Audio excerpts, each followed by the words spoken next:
Welcome to the Beverly Hills Plastic Surgery Podcast. I'm Dr. Millicent Roveol, and I am here today with my amazing co-host, Dr. J. Calvert. How are you? I am doing very well, and I'm very excited for today's topic because it's one that is near and dear to your heart. It's true. Today we are talking about mommy makeovers. This is part of our 101 series, so it's a kind of brief overview of what goes into a mommy makeover. But I am very excited to talk about it because I've kind of been on a mommy makeover tear for the past month, and so it's fresh on my mind. So is this a mommy makeover, or is this a makeover done by a mommy? Yes and yes, all of the above, which is different than a daddy do-over. That's right. Which would be what you would do. Boy, and I've had to do some of those. I'm just saying. But yeah, I mean, the mommy makeover is key. I actually do mommy makeovers myself. We both do. Of course. Because it's part of plastic surgery. Yeah, it's the deal. I mean, come on. So what's for the 101 series that we are doing, Mommy Makeover 101, definition of a mommy makeover from your standpoint? Mommy makeover is typically done for a mommy, so someone that's ideally completed their childbearing. They've had their 1, 2, 3, 4, 5 kids. They're not planning on having any more. Settle down with that 5, right? You know, let's hold it 4. I had one who had 6 a few weeks ago. So sometimes there's numerous kids. Yes. But they've had X amount of children and they're done with childbearing. And now they are coming to reconstruct and rejuvenate all the damage that is done by those little adorable sucking piranhas that we call our children. So kids, this is your fault. Yes. And there's no set list of procedures that constitute a mommy makeover, but typically it involves doing something for the breasts. So that can be as simple as a breast lift. It can be a breast lift with implants. It can be implants alone. It can be breast lift with fat grafting, something to rejuvenate the breasts that have taken a beating with pregnancy and childbirth. And then typically something to rejuvenate the abdomen, which obviously also takes a beating with pregnancy and childbirth. And then there are some other things that can be thrown in, you know, if it bothers them, liposuction of the legs, a labiaplasty, other things can be thrown into the mix, but typically it has a combination of procedures for the breast and the abdomen. Yeah, that's how I think of it. It's, you know, we're going to take care of the things that are typically, you know, need a little perking up after the babies. A little TLC for all of the hard work that they did. For sure. And abdomen and breasts are the focus of a mommy makeover. The labiaplasty does kind of play in a lot of times because you're there. And you're already there. You're looking right at it. The labia itself don't necessarily change much with pregnancy and childbirth, but they can.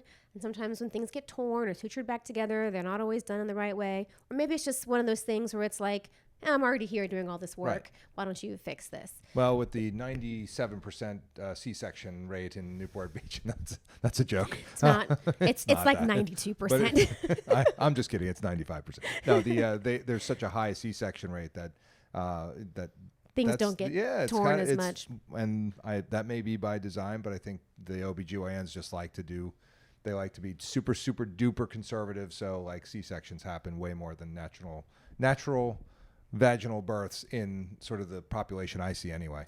Right. And it's just, you know, it's the population we have. It's doctors who want better control of their schedule. It's patients who want control of their schedule. Like, I don't have time to go, am I having a baby right now or am I not? Like, September 12th, I'm going in, I'm having this baby. I can work up to September 11th. You know, like there's a control factor to it. But the C-sections themselves can also cause some problems. Yes. So that scar doesn't always heal well. You may have a little flap of skin that hangs over it.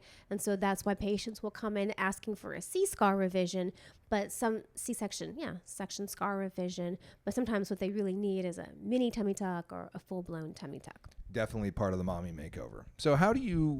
So let's say your patient comes in, it says on the schedule, you know, mommy makeover. How do you approach that consultation? So the first thing I get is a thorough history. You know, how many children have you had? How long ago was the last child? We don't want to be doing surgery 3 months after they just gave birth and they're still breastfeeding and leaking milk everywhere. That's no good. Like, all of that needs to be done. You need to be done having kids because you don't want to have all of the surgery and then get pregnant again and undo all the hard work. So done having children, ideally being done with breastfeeding for at least 3 to 6 months, because you got to give the breast time to sort of involute, go back to the size that they're going to be, let the skin do whatever it's going to do. And then we talk about what's bothering them. And usually it's that combination of breasts and abdomen.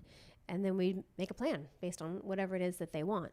Typically for the breasts, if they've had pregnancy, even more than one pregnancy, if they've had any kind of breastfeeding, the breasts do this thing during pregnancy and breastfeeding where they engorge and they get really swollen and large. And then as that milk goes away and the breast size comes down, they actually lose volume. And so the breast volume is now gone and the skin is stretched out.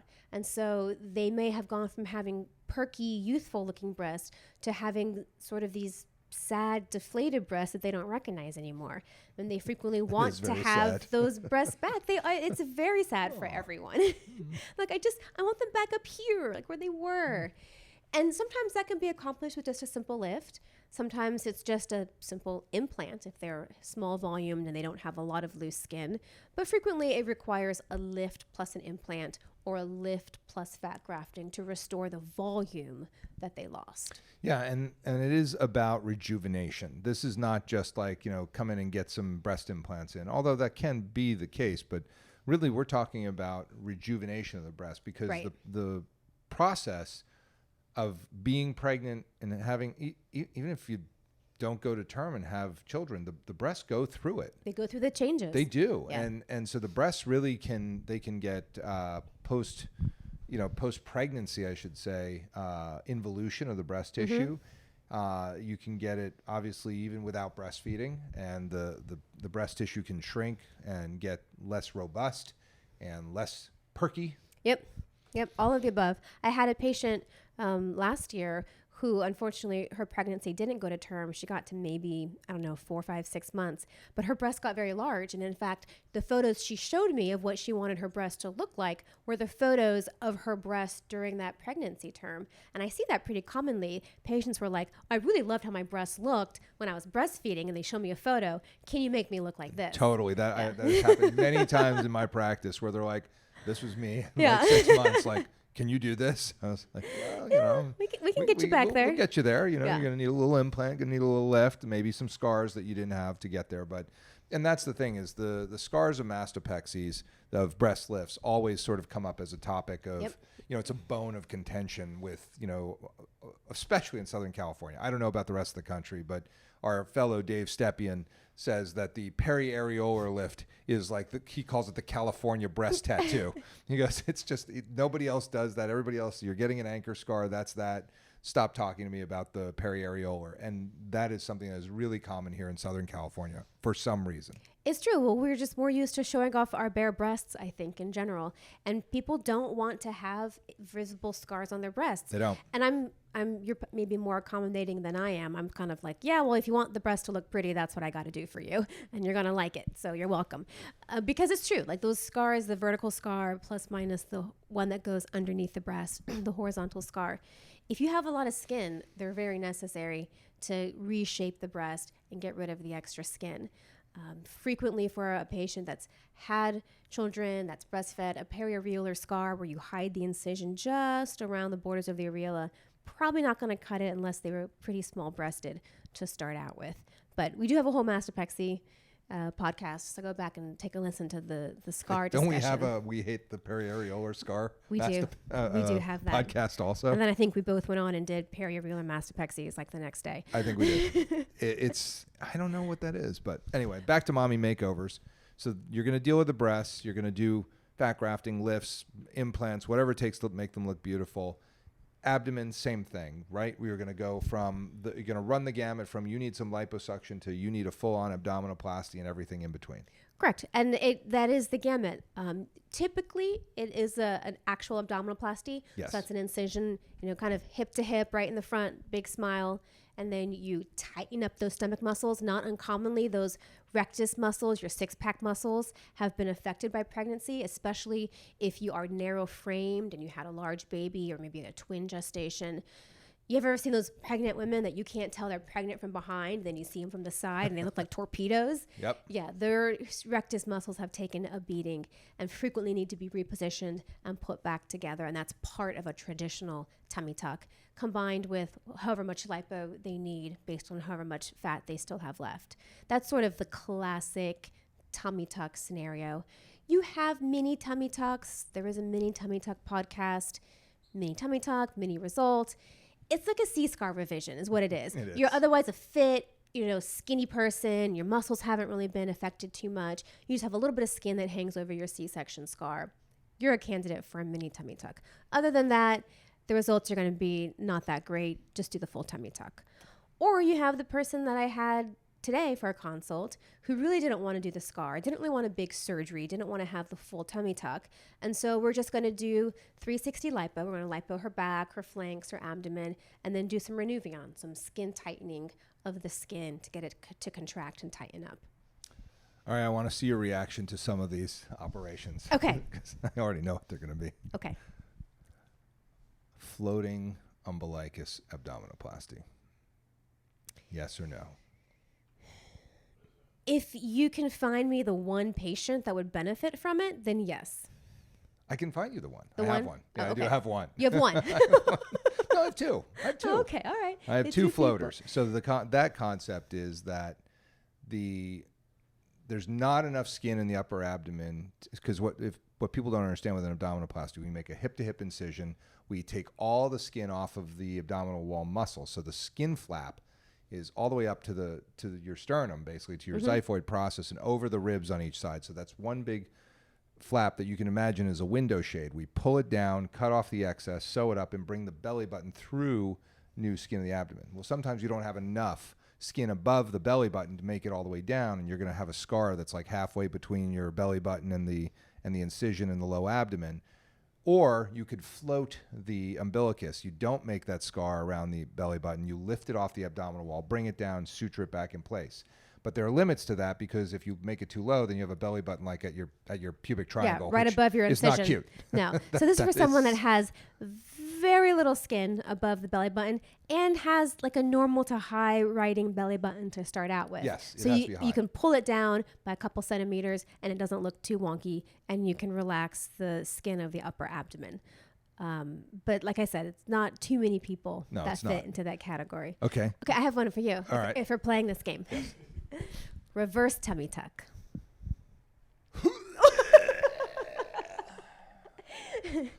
I think in the right patient, you probably, no, I really hate that operation. It's terrible. So reverse tummy tuck. I've seen one good one, though. See, I did not do it. There's always one. I've seen There's one always good out one. there. But the scar, it looks like, like when we did trauma, like for the gunshot. Oh, the wounds, clamshell? It looks like a clamshell. Yeah. So what we used to do in trauma, people talk about ER thoracotomies, where you're in the emergency department, guy comes in, shot up, and you got to get in and do cardiac massage to keep them alive. You cut through their chest wall and reach in and start massaging the heart. That's not a plastic surgery operation. Dude, in some cases, we're talking about mommy makeovers here. no, hang on. Just bear with me. So this patient had this done, and the only thing that I could think of when I saw it was that she had been clamshelled for trauma, because the clamshells, when you cut across the sternum and open the other side, and you open the chest up like a clamshell, and then you have access to both lungs, all the great vessels, and the heart.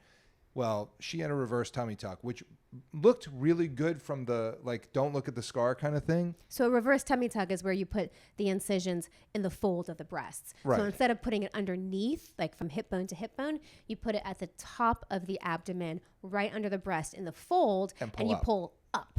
Up. Yeah. So I've seen bad ones in spades, many bad ones. And what happens is the scar stretches, it drifts lower. It looks like hell, and I don't recommend getting a reverse tummy tuck. And by the way, it doesn't fix the lower part of the tummy, No. which is where a lot of people have extra skin, because you can't put an incision at the bottom and the top. I did see one patient recently where I kind of was like, "Oh, you might be the one." Like, for whatever reason, her lower tummy was super tight. She never had shot 7 times. She never had kids. Because that's who really needs that operation. She never had kids. Her lower tummy was really tight, but she was getting older, and with time and age, she had some loose skin just above her belly button. and she was asking about the reverse tummy tuck, and I basically shot it down. But I was like, you might be maybe the one.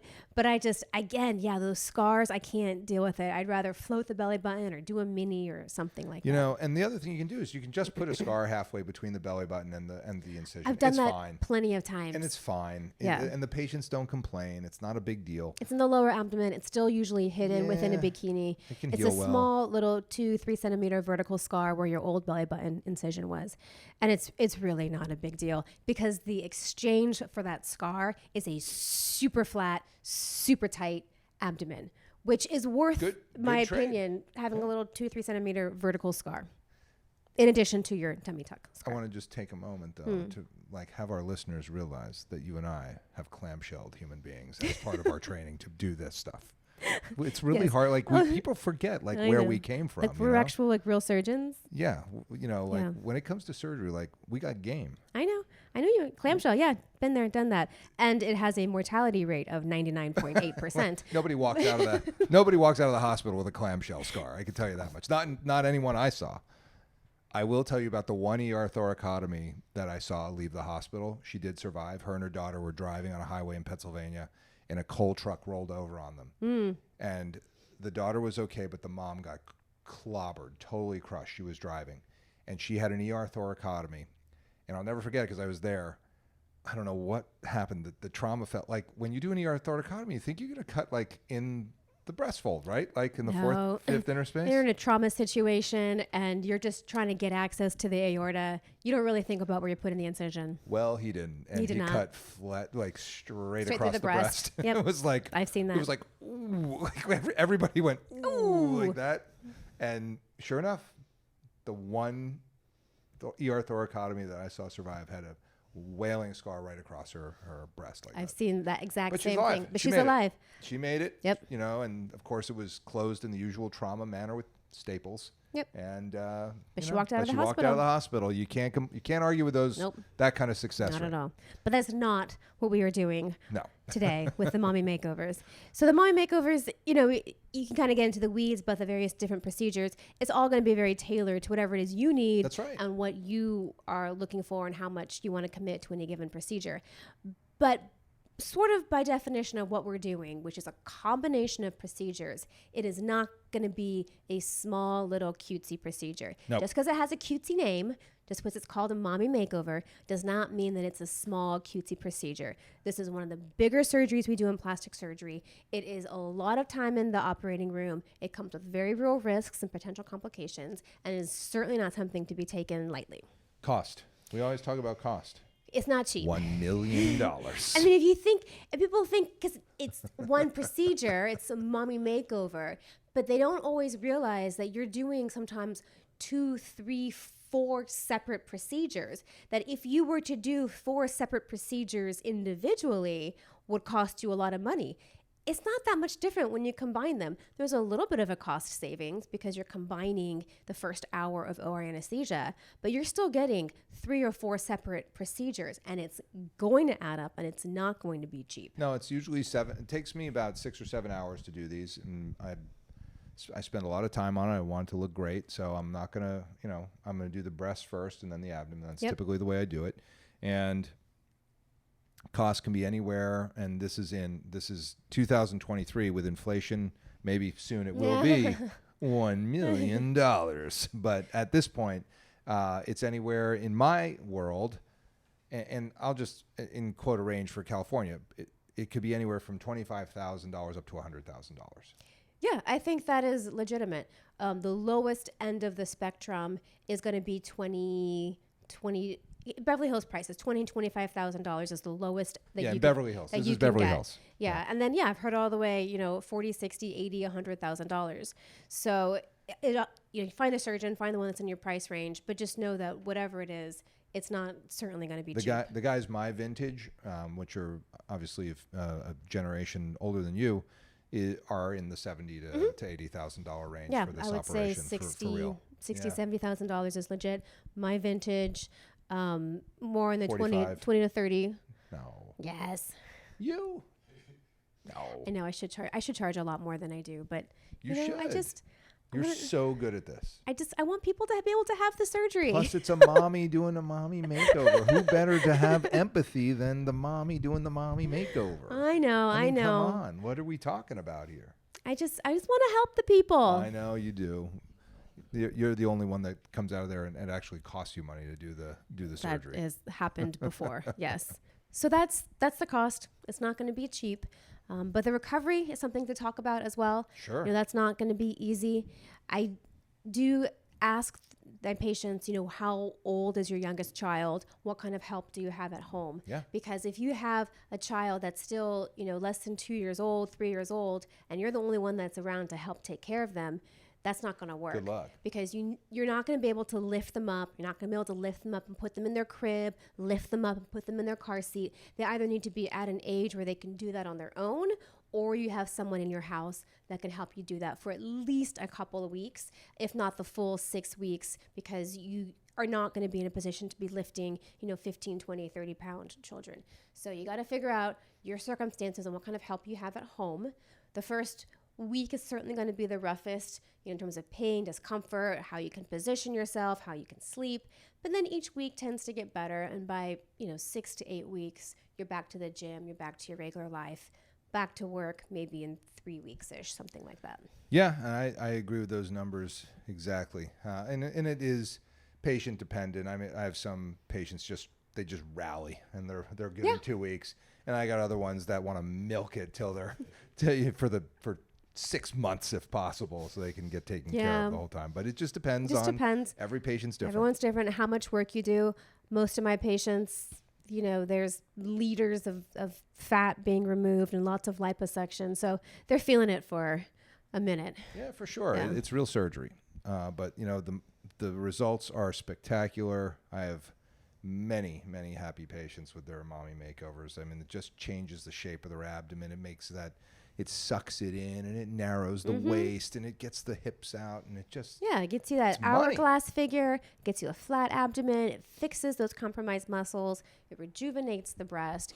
It's a solid win. I mean, these patients are usually super ecstatic, and once they've had theirs done, then usually their friends come in droves because, gosh darn it, if that bitch does not look better than me, and we cannot have that. Give me your surgeon's name. Get out of my way. I'm getting in It's so true. Like once one gets it in a friend group, everyone else tends to follow. Yeah, you do. You wind up doing like friend groups. Yeah, it's true. Because they all want to look good. And so if you can wrap your mind around the scars, wrap your mind around the recovery, get your finances together, your help situation afterwards, it's a win. It's a great procedure. Absolutely. And I definitely see that you are a real master of that operation. Oh, well, thank you. I really love your results. It's fun to watch, and the best part is all the gifts your patients bring, which I don't see why I don't get those gifts. I don't understand it. Like, because you're not a mommy doing mommy makeovers. You get like all kinds of gifts. It's amazing. I know. I have really, really great patients. They are. I maybe because I'm too expensive and they're out of money. That may be the problem. I spent it on your surgery. Yeah. You should be giving them gifts. I do. I give them the gift of their amazing new body. That is true. But it is more expensive. I mean, I don't know what that is, but it's just I see that. It's kind of, and all the guys my age, like we don't like call each other and be like, hey, what are you charging for this? Like, it just like you come to it. You're like, this is what it takes me to do it, and you realize as you get further into your practice, you have more experience and you're better at it, and you have more efficiencies and the results are better. You realize it's just worth more in your own mind. Worth your time. It's what I think it costs. For me to do that. I don't know. Your time becomes more valuable for sure the longer you do this. I guess. I love doing it, and I know we're both sort of surgical mavens. We're just totally into it, but it's kind of the deal. It's kind of the deal. And if we're doing your mommy makeover and it's getting long, don't be worried. If all the patient families and friend members out there are still in surgery, yes, because doing a great job. It's going to take a while, and you're welcome. Yeah, and you're welcome. Well, I think that's it. I think we covered it for this Mommy Makeover 101. Why don't you take us out? This is the Beverly Hills Plastic Surgery Podcast, coming to you from the 90210.